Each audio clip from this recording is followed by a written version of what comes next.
week that we had physical education, in which I personally read a book and the other girls sat in the lawn and chatted and ate something. Once we were taken up to the mountain and we were told to walk, and about half a kilometre later we were all splattered on the floor, unable to walk a single step further. Unfortunately, it didn't exist much. It is there in the schedule, but it's not very active. And it's not encouraged. So do you think that how much of an effect does that have then on the female population? I think it becomes part of a lifestyle. Sport is a lifestyle, so if it's not implemented at a young age, if you're not exposed to the lifestyle or introduced to it, then it's a bit harder to get into it at an older age, I suppose. I think it was just the support from my family as well. Like when I first started sparring, I was probably about 14, and I actually sparred with my brother just to make myself feel comfortable. But when again, I had to actually go to different gyms to spar other girls because there was no girls in the gym. Wow. And there was only one other girl called Jess, and we always have to box and spar people in the same weight category. And Jess was a heavier boxer. So for me and her to spar was quite hard, and we wouldn't really be boxing someone that's that weight. So my coach had to sort of get us to travel up and down the country just to find someone to spar. Just traveling just to find someone. Like I said, it took me 2 years to find someone to fight. So like I was training since I was 13, and I had my first fight when I was 15, just because I couldn't find no one that was my weight and age. And we finally found someone, and it was the best feeling ever. And it was just, again, you just have to put that little bit of extra effort in to find something. So I think, again, breaking down that barrier is sort of, finding different ways to break down the barrier, finding different ways to sort of achieve your goal. So like I said, like I couldn't even find someone to fight.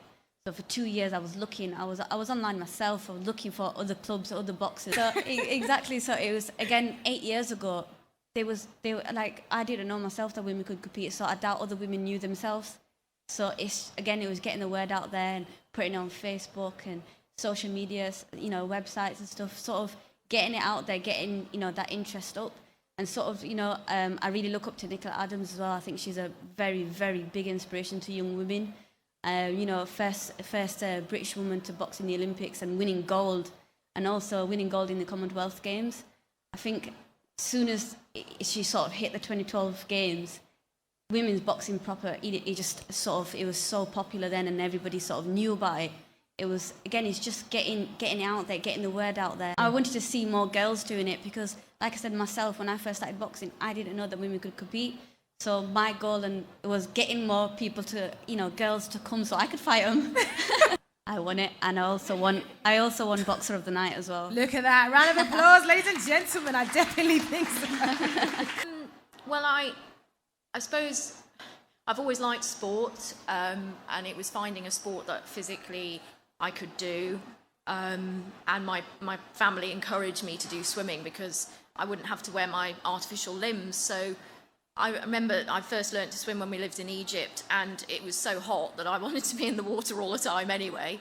And I just remembered that I felt an incredible sense of freedom, taking off my limbs and just being completely free in the water, exactly who I am. And I think that started off my real passion for the water and being in the water. And I love the way it feels. I love the way when I'm moving through the water, it's just, I don't know, it sounds a bit spiritual, but it does feel like that, and it becomes a passion, and that makes the training a lot easier when you're kind of getting up at 5 o'clock in the morning and throwing yourself in a cold pool.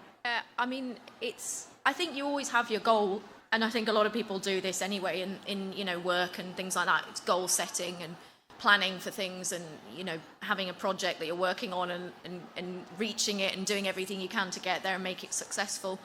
And I think it's the same thing with elite sport, that you have to work very hard and be dedicated. You have to sacrifice, and people think it's a cliche, but it's not. You have to not go out late because you have to get up at 5 in the morning, and you have to rest when you want to be going out with your friends. And but the rewards are there when you get to do things like this, or the offshoots from what you do and also from winning medals. I mean, I suppose the hardest thing I've ever faced in my life was standing in front of 17,500 people in the Aquatic Centre at London 2012, and the roar of noise was just, it like, you know, hairs on back of neck moment.